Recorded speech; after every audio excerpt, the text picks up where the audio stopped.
આ સમાચાર પોલીસ તંત્ર માટે લાલ બત્તી સમાન છે અને આ સમાચાર હું તમામ જો પોલીસ અધિકારીઓ જોતા હોય, તેમના પરિવારજનો જોતા હોય તો તેમને કહેવા માંગુ છું કે વિચારો કે તમારી 10-12 વર્ષની ફૂલ જેવી બાળકી દીકરી ગુમ થઈ હોય, એક 40 વર્ષનો આધેડ એને ઉપાડીને લઈ ગયો હોય અને બાદમાં તમે જ્યારે ફરિયાદ દાખલ કરાવવા જાઓ, દીકરીને શોધવાનું કહો ત્યારે પોલીસ સ્ટેશનેથી તમને એવો જવાબ મળે કે અત્યારે રાજ્યપાલ આવવાના છે, થોડા સમય બાદ રથયાત્રા છે, એટલે બધા પોલીસ અધિકારીઓ એમાં છે, આ મામલે પછી શાંતિથી આવજો।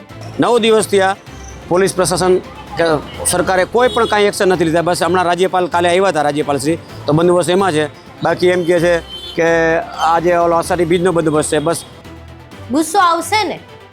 આવી જ કંઈક ઘટના દલિત સમાજની એક દીકરી સાથે બની છે અને પોલીસ આ પ્રકારે એના જવાબ આપી રહી છે। આખી ઘટના શું છે તેના વિશે વિગતે ચર્ચા કરવી છે। નમસ્કાર, તમે જોઈ રહ્યા છો ચક્રવાત ન્યૂઝ, હું આપની સાથે હેમંત।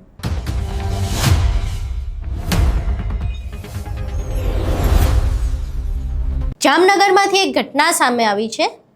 12 વર્ષની દલિત દીકરી, એની મમ્મી ભંગાર ઉપાડવાનું કામ કરે છે, ભંગાર વીણવાનું કામ કરે છે, પિતાનું દેહાંત થઈ ચૂક્યું છે અને દીકરી માતાને મદદ કરવા માટે, કારણ કે ગરીબ છે એટલે રેલવે સ્ટેશનમાં જ કંઈક નાનું મોટું કામ કરતી। રેલવે સ્ટેશનેથી તેને એક 40 વર્ષના આધેડ વ્યક્તિ ઉપાડીને લઈ ગયો છે। 7 તારીખની આ ઘટના છે, આજે 14 તારીખ થઈ છે। પોલીસ સ્ટેશનેથી હજુ સુધી કોઈ પણ યોગ્ય જવાબ નથી મળ્યો। હવે જ્યારે યોગ્ય જવાબ નથી મળતો ત્યારે આ ઘટનાને લઈને દલિત સમાજના આગેવાનો પણ મેદાને આવ્યા છે।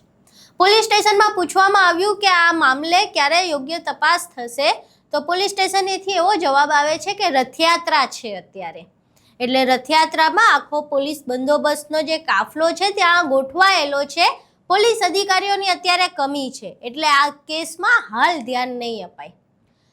પછી એવું કહેવામાં આવે કે રાજ્યપાલ આવવાના છે, એમના જે કાફલા છે એમાં બંદોબસ્તમાં પોલીસ અધિકારીઓ જોડાયેલા છે, એટલે અત્યારે આ મામલે ધ્યાન નહીં આપવામાં આવે। 7 તારીખની ઘટના 14 તારીખ થઈ ગઈ છે, આટલા દિવસો વીત્યા છે, તેમ છતાંય હજુ પોલીસના આવા જવાબ છે। દલિત સમાજની જે દીકરી ગુમ થઈ છે એ સમાજને, એમના પરિવારને એવો ડર લાગી રહ્યો છે કે ક્યાંક આ દીકરી સાથે કંઈક ન બનવાનું ન બન્યું હોય, તેની સાથે કોઈ દુષ્કર્મની ઘટના ન બની હોય, તેની હત્યા ન થઈ ચૂકી હોય, પરિવાર એકવાર જપીને બટકું રોટલો નથી ખાઈ શકતો અને પોલીસ અધિકારીઓ આવા જવાબ આપે છે।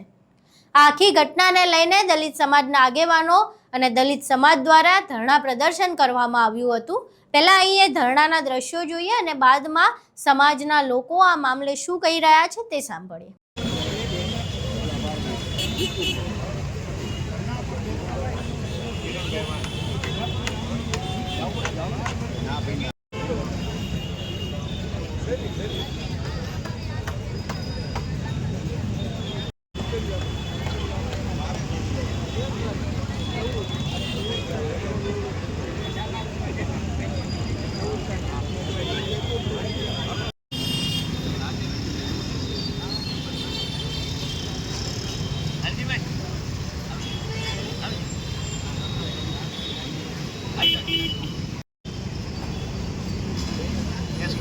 વાત કરવી છે, ફોન કેમ નથી ઉપાડતા?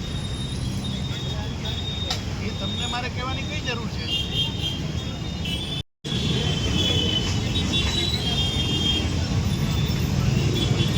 હા, મને વાત કરાવો ને તો હું એને કહું બધું જ।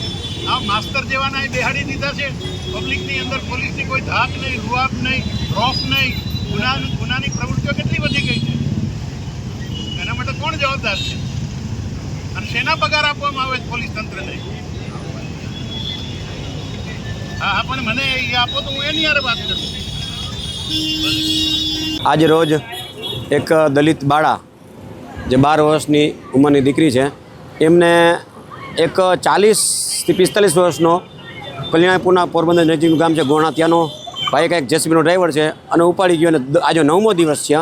9 દિવસથી આ પોલીસ પ્રશાસન કે સરકારે કોઈ પણ કાંઈ એક્શન નથી લીધા। બસ હમણાં રાજ્યપાલ કાલે આવ્યા હતા રાજ્યપાલશ્રી, તો બંદોબસ્ત એમાં છે, બાકી એમ કહે છે કે આજે ઓલો અષાઢી બીજનો બંદોબસ્ત છે। બસ સતત એ કોઈ જવાબ નહીં। આવડી 12 વર્ષની દીકરીને જો સરકારમાં પેટમાં પાણી ન હલતું હોય સરકારશ્રીને, અને ગૃહમંત્રી આજે મોટી મોટી વાતો કરે છે, બરાબર, તો આજે આ 12 વર્ષની દીકરી શું કામ આ કદાચ અન્ય સમાજની દીકરી હોત તો આ મુદ્દો ખરેખર આ ગુજરાત લેવલનો નહીં પણ દેશ લેવલે ચમકી જાય એવો મુદ્દો છે, પણ છતાંય કોઈને કાંઈ પડી નથી.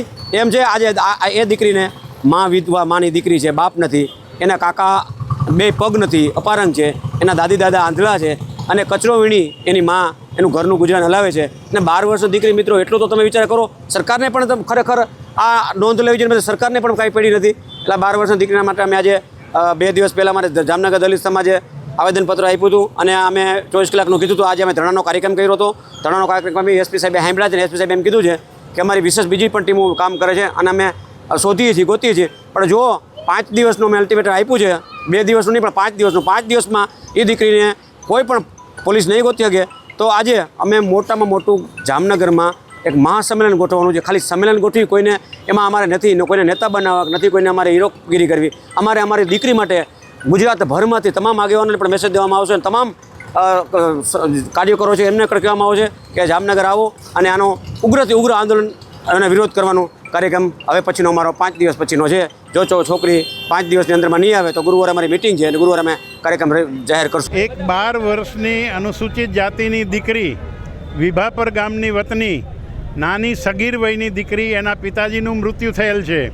એની માતાજી કચરો, કાગળ, પ્લાસ્ટિક, પતરા એવું ભંગાર વીણવાવાળી બેન છે, અને રેલવેની અંદર કામ કરતી હતી. સગીર હોવા છતાં એ કામ કરી અને પોતાના કુટુંબને આવક થાય થોડી, એ માટે પ્રયત્ન કરતી હતી. ત્યાં એક જેસીબીવાળા ભાઈ હતા, એની ખરાબ નજર આ છોકરી ઉપર હોય એવી ફરિયાદ કરવામાં આવી રહી છે એના કુટુંબીજનો તરફથી, અને એ માણસ આ દીકરીને ઉપાડીને ભાગી ગયો હોય એવું લાગે છે. 40 વર્ષની ઉંમરનો ઢગો છે, 12 વર્ષની દીકરી છે, કદાચ એને બળાત્કાર કરી અને મારી નાખી હોય એવું પણ બની શકે. 7 તારીખથી આજ સુધી પોલીસ તંત્રમાં અવારનવાર રજૂઆત કરવા છતાં કે અષાઢી બીજનું બંદોબસ્તની અંદર પોલીસ છે એટલે કોઈ કામ નહીં કરી શકે, ગવર્નર આવ્યા છે માટે કોઈ ધ્યાન નહીં આપે. આવી રીતે કાયદો અને વ્યવસ્થાની અંદર જો કોઈ વીઆઈપી આવે અને આખું તંત્ર ઠપ થઈ જતું હોય તો પ્રજાએ જવું ક્યાં? આ રીતે ગવર્નરનું બહાનું બતાવી અને આજે 10 દિવસ થયા છતાંય દીકરીની તપાસ કરવામાં આવતી નથી પોલીસ તંત્ર દ્વારા.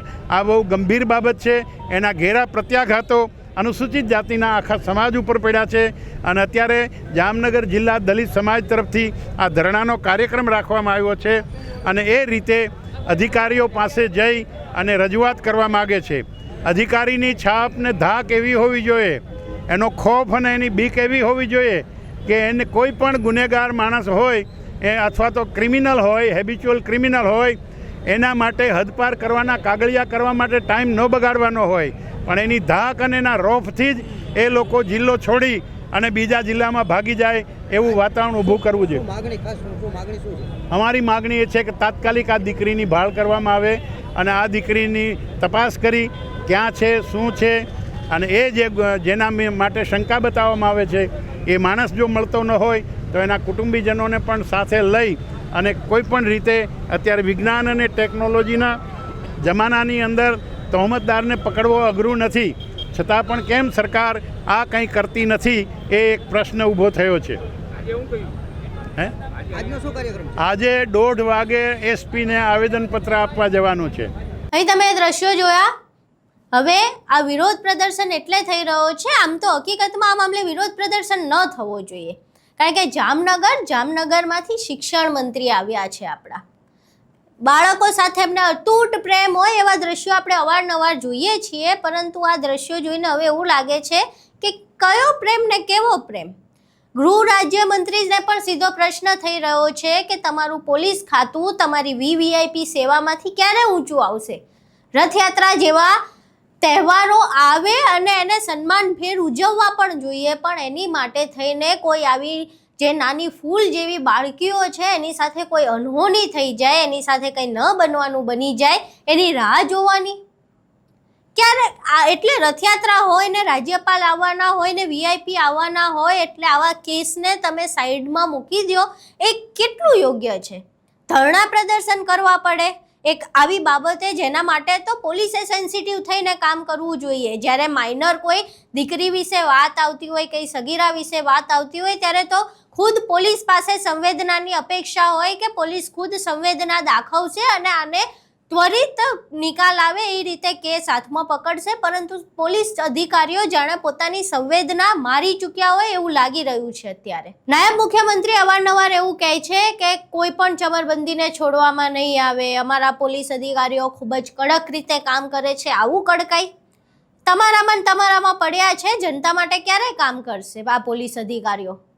આ બાબતે ધરણા કરવાની જરૂરત જ ના પડવી જોઈએ. આપણે ગુજરાત એ કથિત સુરક્ષિત કહેવાતું રાજ્ય છે મહિલાઓ અને દીકરીઓ માટે. આવું સુરક્ષિત છે? આખું અઠવાડિયું વીતી જાય, કોઈ વ્યવસ્થિત પોલીસ અધિકારીઓ જવાબ ન આપે, આગેવાનોએ અને પરિવારે ધરણા કરવા પડે. અને શું કદાચ કોઈ અનહોની બનશે, એ 12 વર્ષની દીકરી સાથે કંઈ પણ ન બનવાનું બનશે તો જેમ રાજસ્થાનમાં ઘટના બની હતી એમ અહીંયા આપણે ખાલી મીણબત્તીઓ લઈને ફરવાનું? જ્યારે કામ કરવાનું હોય ત્યારે કામ નથી થતું અને પછી શું કરવાનું? પછી પહેલાં તો પોલીસ અધિકારીઓને કામ કરવા માટે ધરણા કરવાના, પછી એ દીકરી સાથે કદાચ કંઈ ન બનવાનું બની જાય અને કદાચ એવી કોઈ સમાચાર સામે આવે તો એને લઈને પાછા સરકાર સામે વિરોધ પ્રદર્શન કરવાના અને મીણબત્તીઓ લઈને ફરવાનું. આ જ કામ કરવાનું જનતાએ. અમે એવી આશા અને અપેક્ષા રાખીએ છીએ કે પોલીસ આ ઘટનાની સંવેદનાને સમજે અને એ મુજબ કામગીરી કરે. રથયાત્રા છે એને ખૂબ જ માનભેર સન્માનભેર અમે એ તહેવારનું સ્વાગત કરીએ છીએ, પરંતુ એ તહેવારના કારણે કોઈ ફૂલ જેવી બાળકી સાથે અનહોની થતી હોય તો એ થતું જોઈ ન રહેવાય અને એ મામલે પોલીસ અધિકારીઓએ આકરા પગલાં લેવા જ પડે અને એ મામલે તપાસ પણ કરવી જ પડે. આખી ઘટના તમે જોઈ, દલિત આગેવાનો શું કહી રહ્યા છે, પરિવારજનો શું કહી રહ્યા છે એ તમે સાંભળ્યું. હવે આ આખી ઘટનાને લઈને, પોલીસની કામગીરીને લઈને અને આજે VIP કલ્ચર છે જે તહેવારોમાં પોલીસ અધિકારીઓના ખડકલા કરી દેવામાં આવે છે તેને લઈને જે આવા કેસો પર કામ નથી થતું તેના વિશે તમારું શું માનવું છે? તમારા મંતવ્યો અમને કોમેન્ટ બોક્સમાં જરૂર જણાવજો. વિડીયો પસંદ આવ્યો હોય તો વિડીયોને લાઇક કરજો, શેર કરજો અને અમારી ચેનલને સબસ્ક્રાઈબ કરવાનું ભૂલશો નહીં. નમસ્કાર.